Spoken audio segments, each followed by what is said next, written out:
If you're an author who cringes at the thought of marketing yourself, who feels drained after being on social media, or who genuinely loves writing but hates the self-promotion part, this video is specifically for you. I'm Hanson-dePaula, and I'm a marketing expert with over 25 years of experience. And I want to talk to you about something I hear all the time from introverted authors. I know I need to market my book, but everything about marketing feels exhausting and inauthentic. So here's what I'm going to share with you today.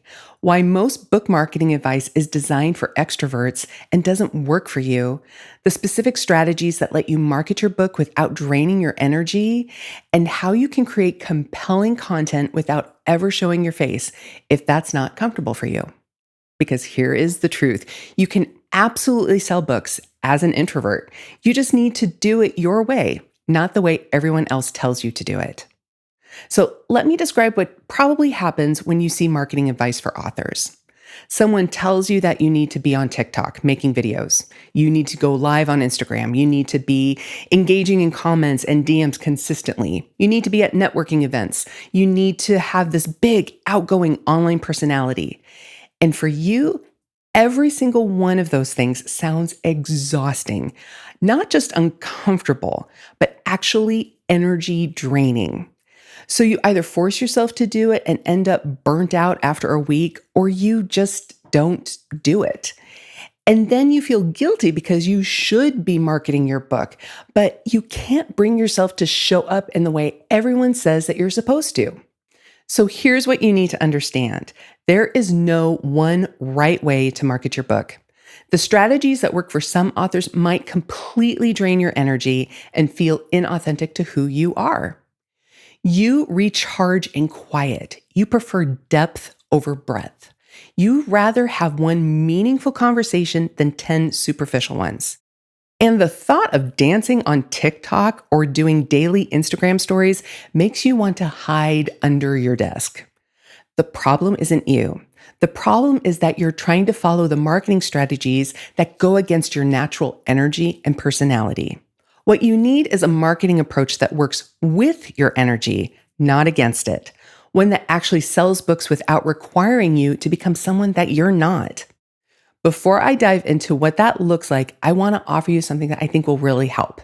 I've created a free book marketing blueprint that shows you a powerful marketing framework that is adaptable and works with your strengths, not against them. You can get your free copy in the notes for this episode.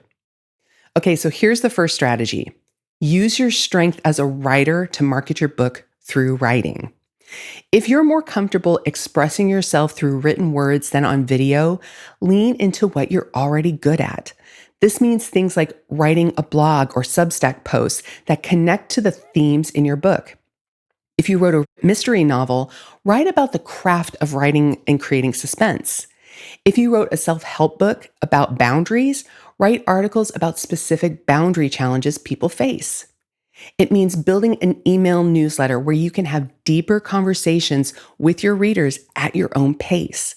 Your readers get to know you through your words, not through you being on all the time. It means engaging thoughtfully in online spaces through comments and written posts rather than videos and live streams. You can contribute valuable insights in author groups on social media or in online communities, all through writing. So here's why this works. Your readers are reading your book, which means they already connect with you through written words. You don't need to be a performer on camera. You need to be a good writer, which you already are. One of my clients named Cassie wrote a beautiful literary fiction novel, but felt anxious about making videos or going to book events. So we built her entire marketing strategy around writing. She started a Substack and wrote weekly articles where she shared thoughtful essays about writing, creativity, and the themes in her book. She engaged in online writing communities and wrote guest articles for other literary blogs. Within just a few months, she built an email list of over 800 engaged readers. Her book consistently sells, and not from videos or events, but from connecting with readers through the thing that she does best, writing. The second strategy is creating social media content without ever having to be on camera. And yes, this is absolutely possible and can be just as effective as you being on camera. A lot of authors tell me I know I need to be on Instagram or TikTok, but I hate being on camera. Here's what you need to know. You don't have to show your face to create compelling content. There are so many ways to create visual content that doesn't require you to be on camera. So let me walk you through a few of these options. One easy way to create visual content is using B-roll footage. So this just means background video that creates atmosphere where you share your message through text overlays or a voiceover. This can be video footage that you can personally create or stock video. If you wrote a cozy mystery, show footage of coffee shops, rainy days, or books on the shelves, all while sharing quotes from your book or insights about your writing process. If you want to try using stock video, there are amazing royalty-free options on sites like Pexels, Pixabay, Canva, and Unsplash. You can find beautiful footage that matches the mood of your book and use it as the background for your content. Another good option is creating graphics-based content. Tools like Canva make it easy to create beautiful quote graphics, carousel posts with tips or insights, or text-based videos that don't require you to be on camera at all. You can also record some videos that just show your hands or your workspace instead of your face. Film yourself writing, flipping through your book, or creating something related to your work. This creates a personal connection without requiring you to be on camera. And one last option for creating content without having to be on camera is to use simple animations or slideshows with text. Again, Canva has great options for creating videos from animated text graphics with music or recording your own narration. Remember, platforms like Instagram and TikTok don't require video of you. They just require engaging visual content. So here's what's powerful about this. Your content can still feel personal and authentic without you being visible. You're sharing your voice, your insights, your book, just not your face. I worked with an author, I'll call him James, who wrote suspenseful thriller novels, who absolutely hated being on camera. We built his entire Instagram presence using atmospheric B-roll footage and dramatic stock videos and text overlays with quotes from his books and insights about writing suspense. His content feels moody, engaging, and perfectly aligned with his brand as a thriller writer. His audience continues to grow, and he consistently sells books, all without ever showing his face. The third strategy is batching your content and marketing activities so you're not constantly in marketing mode. One of the biggest energy drains is feeling like you have to be on all the time. You post something, then you feel like you need to immediately engage with comments, respond to messages, check your analytics, all that stuff. It's exhausting. So instead, batch everything.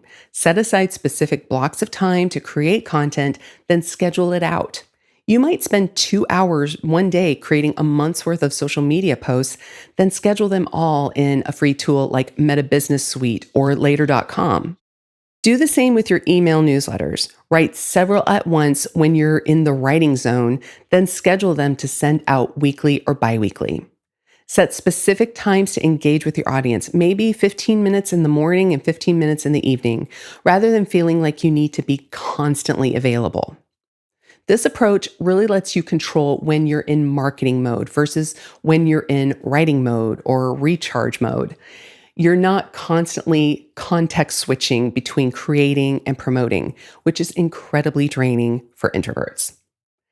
The key here is to create systems that work with your energy, not against it. And the fourth strategy, focus on building deep connections with a smaller audience rather than trying to reach as many people as possible. You don't need to build a following of 100,000 people. What you need is a small, engaged group of readers who genuinely love your work and tell other people about it. This means prioritizing quality over quantity. I would rather you have 500 email subscribers who actually read your emails and buy your books than 5,000 social media followers who scroll right past your posts. It's all about building relationships through one-on-one conversations when you have the energy, rather than trying to engage with hundreds of people superficially. Because you want to focus on meaningful connections rather than trying to be everywhere for everyone, I highly recommend choosing maybe one or two platforms where you know your ideal readers are. If you've been feeling like marketing isn't for you, here's what I want you to do next. First, grab my free book marketing blueprint that I mentioned before. You can get your copy in the notes for this episode. Second, get my book marketing starter kit. This walks you through building a complete marketing strategy that aligns with your personality and strengths, not someone else's. It includes guidance on choosing the right platforms for you, creating content that feels authentic, and building an audience in a way that does not drain your energy. It includes examples for fiction, nonfiction, memoir, and children's books, plus templates and frameworks that make the whole process easier. For just $67, you can get a marketing system that works for you and your personality, not against you. You can get your copy in the show notes for this episode. The most important thing to remember is this: you don't need to become someone else to market your book successfully. You just need to market your book in a way that honors your energy and your strengths. Some of the most successful authors I've worked with market their books in quiet, sustainable ways. They're not the loudest voices on social media. They're not doing viral TikTok dances. They're not exhausting themselves trying to be someone that they're not. They're building sustainable marketing strategies that work with their natural energy and personality. And they're selling books consistently because their marketing feels authentic and manageable. You don't need to change who you are to market your book. You just need to do it in your own way. So stop trying to follow marketing advice that drains your energy. Start building a strategy that actually works for you. And I'll see you in the next episode.